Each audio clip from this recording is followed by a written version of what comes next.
Braquage conscient, avec effraction verbale garantie, c'est simple, un mot, un micro-podcast. Prise d'otage du jour, bonjour. APA, autrement dit l'appât du gain. Avant de commencer ce nouvel épisode, j'ai envie de te partager quelque chose de plus aligné avec braquage conscient. Ces derniers temps, j'ai fait évoluer mon design et mon concept pour le rendre plus vivant, plus hors-jamerie. Aujourd'hui, j'ai envie de te proposer une petite nouveauté. Le mot, lui, a été généré au hasard, sur Internet. Mais à l'avenir, j'aimerais que ça soit toi qui choisisses. On partirait de ce mot, on créerait une thématique et ensuite on verrait là où ça peut nous mener. On parle souvent de l'argent comme d'un sujet tabou, mais l'appât du gain, lui, il est partout. Silencieux, discret, presque acceptable. Chercher à gagner plus d'argent, plus de sécurité, plus de marge. En soi, ce n'est ni mal, ni honteux. Si j'ai voulu te parler de l'appât du gain, ce n'est certainement pas pour pointer du doigt ceux qui en veulent plus. C'est surtout pour regarder ce que ce plus est censé réparer. Oui, parce que qu'on se le dise, l'appât du gain ne parle pas que d'argent, il évoque le manque. On commence souvent par vouloir gagner plus avec un état d'esprit positif. On veut pouvoir respirer, se sortir d'un moment d'insécurité, en fait on veut juste se sentir à l'abri. Ne plus avoir à s'inquiéter de ce que sera fait demain. J'imagine que tout le monde pourra se reconnaître là-dedans. Mais parfois, sans s'en rendre compte, quelque chose bascule. Le plus devient une urgence. C'est comme faire face à une ligne d'arrivée, mais la voir reculer sans cesse. Et ce qui devait soulager au départ finit par nous tendre. Et c'est là que l'appât du gain entre en scène. Quand on ne cherche plus à gagner, mais à se rassurer. Quand chaque gain apaise brièvement et que chaque perte creuse un peu plus l'écart.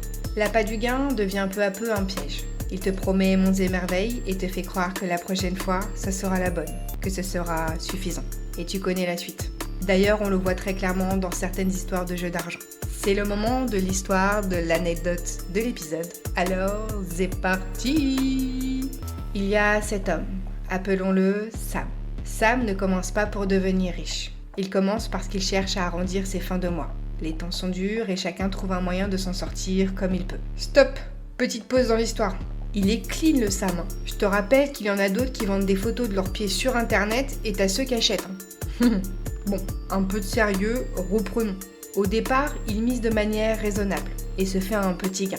À ce moment-là, une nouvelle sensation l'envahit. Un sentiment qu'il n'avait jamais ressenti auparavant. Il reprend enfin la main sur un truc qui lui avait échappé durant des années. Tout est maîtrisé. Rien de dramatique, il en veut juste assez pour se refaire.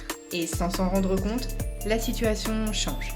Et les cartes sont redistribuées. Non, Sam n'a pas perdu. Il ne joue plus pour gagner, mais pour effacer.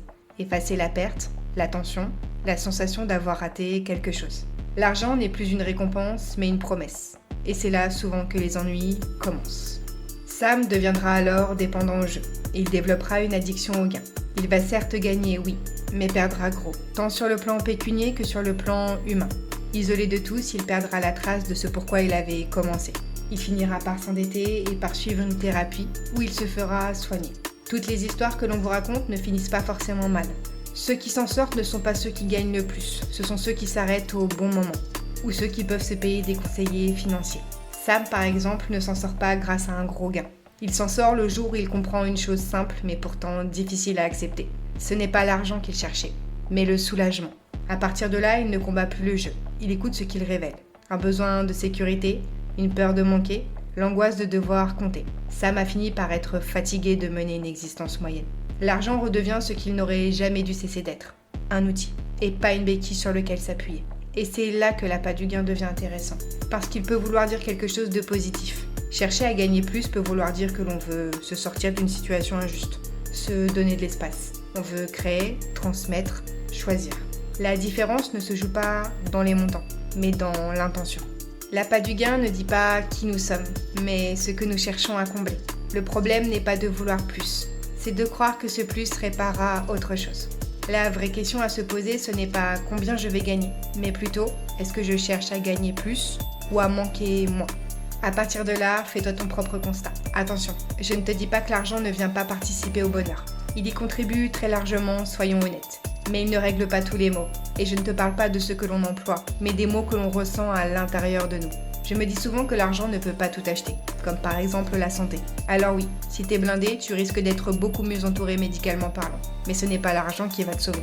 Je te souhaite à toi, auditeur, auditrice, de te mettre bien dans la vie, et ce à tous les niveaux possibles. Mais s'il te plaît, n'oublie pas qui tu es, d'où tu viens et comment tu en es arrivé là. Porte tes valeurs, tes principes comme étendard et ne t'abandonne pas. Comme dirait Francis Bacon, ou Bacon, ouais, je sais, j'ai un humour de merde, mais j'étais un peu trop sérieuse durant l'épisode. Il dit que l'argent est un bon serviteur, mais un mauvais maître. Méditons donc là-dessus. On parle de braquage conscient ici. Peut-être que toi aussi tu t'es fait braquer par une vérité, un mot, un moment. N'hésite pas à partager, commenter et liker. C'était Orjamerie sur les ondes. N'oublie pas que chaque mot est une alarme qui retentit. Bye!